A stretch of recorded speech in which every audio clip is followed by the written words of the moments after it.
Swami Prasad Maurya Padrauna seat से चुनाव नहीं लड़ेंगे। भाजपा छोड़ करके स्वामी प्रसाद मौर्य सपा में आए थे और खुली चुनौती दे रहे थे भारतीय जनता पार्टी को कि अब वो भाजपा को बताएंगे कि वो कितने बड़े नेता हैं।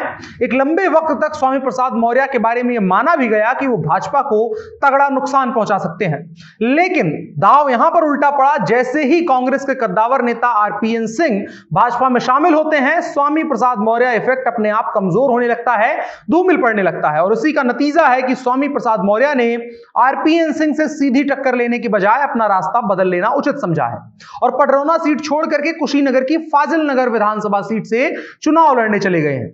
आइए समझते हैं कि स्वामी प्रसाद मौर्य को अपनी सीट क्यों बदलनी पड़ी, अब उनका क्या होगा, उनके बेटे का क्या होगा और साथ ही भाजपा पर इसका क्या असर पड़ेगा, क्या फायदा होगा। और आरपीएन सिंह इफेक्ट, जिसका पहला असर स्वामी प्रसाद मौर्य की सीट बदलने के साथ देखा गया है, आगे कितना कारगर साबित होता रहेगा। नमस्कार, मेरा नाम है अनुराग मिश्रा और आप देख रहे हैं जनता जंक्शन। मेरा नाम लालमोहन कुमार हुआ और हनुमान में लैब टेक्नीशियन के पद पर हूँ। और मैंने जब से यहाँ ज्वाइन किया, लगभग ये पांचवा महीना है।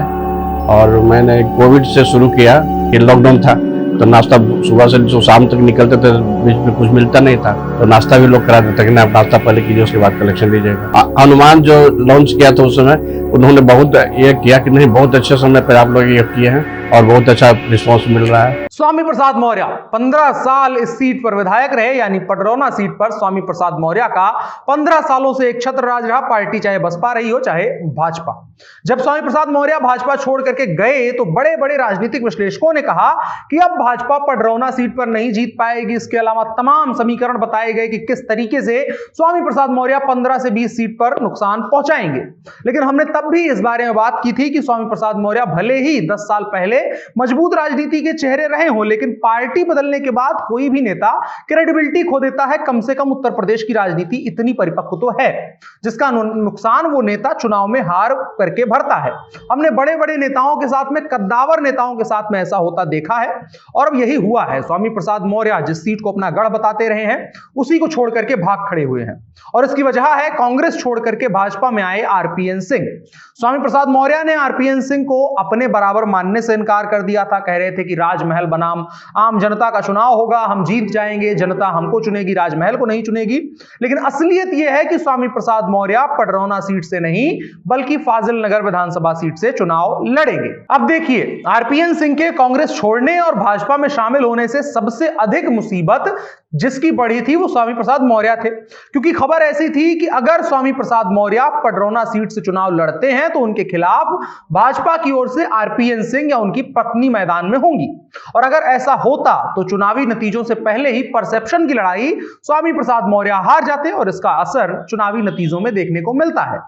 फिलहाल भाजपा ने अब तक पडरौना सीट से उम्मीदवार का ऐलान नहीं किया है, लेकिन उम्मीद यही जताई जा रही है कि सीट से आरपीएन सिंह पर दांव खेल सकती है और उसी अंदाजे से डरते हुए स्वामी प्रसाद मौर्य ने सीट बदलना, बगल की सीट जो है उनकी फाजिल नगर, वहां से चुनाव लड़ना उचित समझा है। और अब भारतीय जनता पार्टी के पास एक और मुद्दा बन गया है स्वामी प्रसाद मौर्य के खिलाफ कि जो स्वामी प्रसाद मौर्य खुद को पडरौना का मसीहा बताते थे, पडरौना की जनता के हित में काम करने की और तमाम बातें करते थे, वो खुद ही हार के डर से अपनी जनता को, अपनी सीट को छोड़ करके भाग खड़े हुए हैं, जिसका नुकसान स्वामी प्रसाद मौर्य को अब न सिर्फ पडरौना पर उठाना पड़ सकता है बल्कि फाजिल नगर में भी इसी तरह की परसेप्शन की लड़ाई से स्वामी प्रसाद मौर्य को दो चार होना पड़ सकता है। आरपीएन सिंह का अगर आप पॉलिटिकल हिस्ट्री देखेंगे तो वो पडरौना सीट से 3 बार के विधायक रहे हैं, 96, 2002 और 2007 में। कुर्मी सैंथवार जाति से आने वाले कुंवर रतनजीत प्रताप सिंह को राजा साहब के नाम से पुकारा जाता है, जिनको हम फिलहाल अभी बात कर रहे हैं आरपीएन सिंह के नाम से। पडरौना जो है वो वहां कुर्मी वोटों की संख्या काफी मानी जाती है और अपने इलाके में जो राजा साहब हैं आरपीएन सिंह, इनकी सजातीय वोटों पर पकड़ जो है वो अच्छी खासी मानी जाती थी। अटकलें लगातार यही थी कि पडरौना से भाजपा आरपीएन सिंह को टिकट देकर के स्वामी प्रसाद मौर्य की मुश्किलें बढ़ा सकती हैं, लेकिन मुश्किल बढ़े उससे पहले ही स्वामी प्रसाद मौर्य ने किनारा काट लिया है। इसका एक इतिहास से भी थोड़ा कनेक्शन है, थोड़ा सा पीछे लेकर के चलते हैं, 2009 में लेकर के चलते हैं आपको।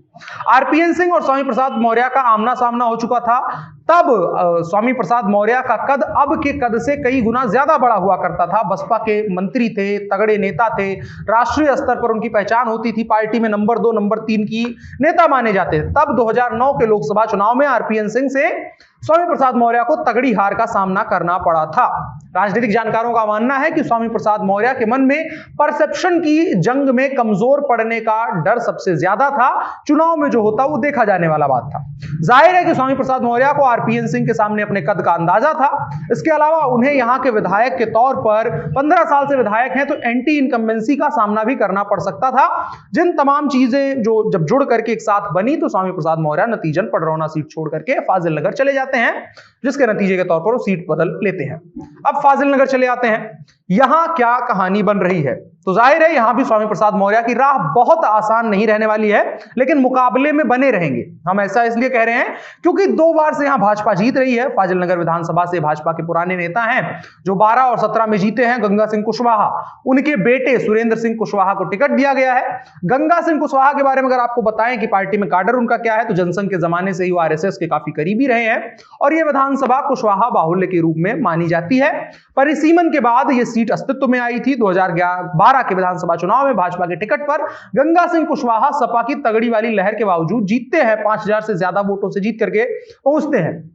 इसके अलावा यह सीट और महत्वपूर्ण इसलिए हो जाती है कि अगर आप उत्तर प्रदेश थोड़ा गहराई से जाएंगे और देखेंगे परिसीमन के बाद जितनी सीटें 2012 में अस्तित्व में आई थी, उनमें से अधिकतर मतलब बाकी पार्टियों की अपेक्षा मुकाबले समाजवादी पार्टी ने ज्यादा सीटें हासिल करी थी, लेकिन यहां पर इस सीट पर उनको फाजिल नगर पर हार का सामना करना पड़ा था।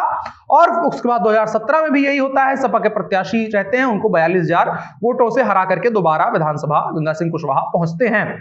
इसके अलावा इस बार लड़ाई ट्रायंगल हो रही है। बहुजन समाज पार्टी को बहुत सारे लोग या बड़े एक वर्ग है जो नकार रहा है, लेकिन हमको इस चीज से इनकार नहीं करना चाहिए कि उत्तर प्रदेश की राजनीति में जो ब्राह्मणों की राजनीति है उसको कम से कम समाजवादी पार्टी और भारतीय जनता पार्टी दरकिनार करते हुए चल रही है, जिसका फायदा चुपचाप बहुजन समाज पार्टी उठा रही है। राकेश पांडे समेत, राकेश पांडे तो खैर छोड़ करके चले गए हैं, लेकिन इधर जो फाजिल नगर सीट है यहां से ब्राह्मण उम्मीदवार को उतारते हुए बहुजन समाज पार्टी ने वोटों का ट्रायंगल बनाने की कोशिश करी है।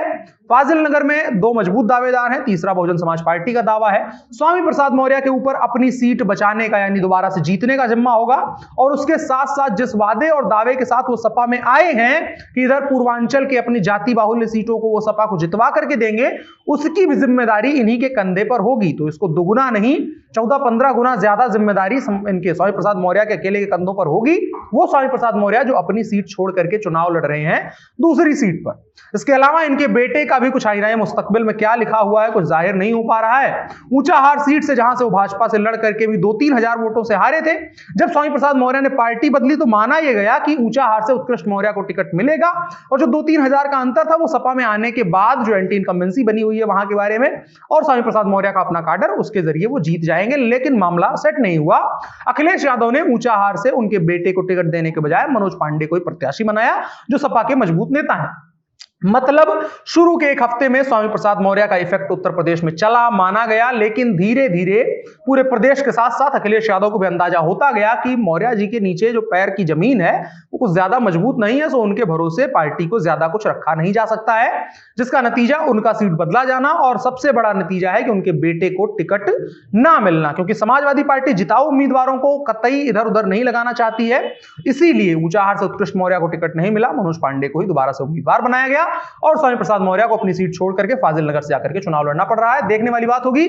अभी भारतीय जनता पार्टी ने यहां से साफ नहीं किया है कि वो आरपीएन सिंह को उम्मीदवार बनाएंगे या नहीं, लेकिन उम्मीद यही जताई जा रही है कि आरपीएन सिंह से बड़ा कोई चेहरा भारतीय जनता पार्टी के पास उस इलाके में नहीं है और उस सीट से पडरौना से चुनाव लड़वाने का मतलब आरपीएन सिंह का है कि आसपास की 8-10 सीटों पर तगड़ा इफेक्ट उसका पड़ेगा और जो पूर्वांचल का एक 25-20 सीटों वाला इफेक्ट है जो कुशवाहा, मौर्य और गैर यादव ओबीसी वाला जो मामला है उसको भी वो सेट कर सकते हैं।